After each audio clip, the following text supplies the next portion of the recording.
సాధారణంగా మనిషి జీవితంలో మార్పు అనేది ఏదో ఒక రోజులో, ఏదో ఒక సమయంలో, ఏదో ఒక ప్లేస్‌లో మనిషి జీవితం మార్పు మొదలవుతుంది.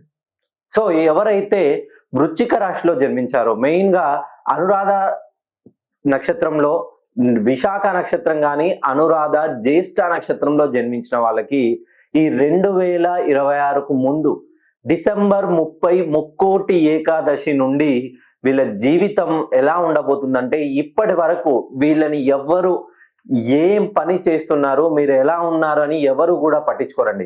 ఎవరైతే అనురాధ నక్షత్రంలో జన్మిస్తారో వీళ్ళకి కష్టాలకి కేర్ ఆఫ్ అడ్రస్ గా ఉంటారు. వీళ్ళు ఏ పని ప్రారంభించినా ఖచ్చితంగా చిక్కులు. ఏదైనా నూతనంగా ఏదైనా పని ప్రారంభిద్దాం అనుకుంటే అన్ని అవమానాలే, ఎదురు దెబ్బలకి ప్రతి ఒక్కటి వీళ్ళు ఓర్చుకొని ఉంటారు. ఎప్పటికీ ఏదో ఒక రకంగా మన జీవితంలో సక్సెస్ రాకపోతుందా అని ప్రతి ఫెయిల్యూర్ను వీళ్ళు ప్రతి ఫెయిల్యూర్ నుండి నేర్చుకుంటూ వస్తారు. కానీ జీవితంలో వీళ్ళు వేచి చూడడమే తప్ప వీళ్ళ జీవితంలో ఇప్పటివరకు సక్సెస్ రాలేదు. మీరు వృశ్చిక రాశి అనురాధ నక్షత్రంలో జన్మించారా? అయితే ఒక్కసారి 2026 స్టార్ట్ అవ్వక ముందు మీ పేరులోని సంఖ్యాబలాన్ని చూడండి. సార్, పేరు మార్చుకుంటే మా జీవితాలు మారుతాయనంటే ఒక చిన్న ఉదాహరణ చెప్తాను. మన ఇంట్లో తాగే మినరల్ వాటర్ దాని కాస్ట్ ఎంత ఉంటుందండి? సాధారణంగా రూపాయో, ₹2, 10, 20 ఉంటుంది. అదే మినరల్ వాటర్ కి చిన్న లేబులింగ్ వేసేసి మల్టీప్లెక్స్ లో పెడితే ఆ వాటర్ కాస్ట్ అనేది సుమారు 100 నుండి ₹200 చార్జ్ చేస్తున్నారు.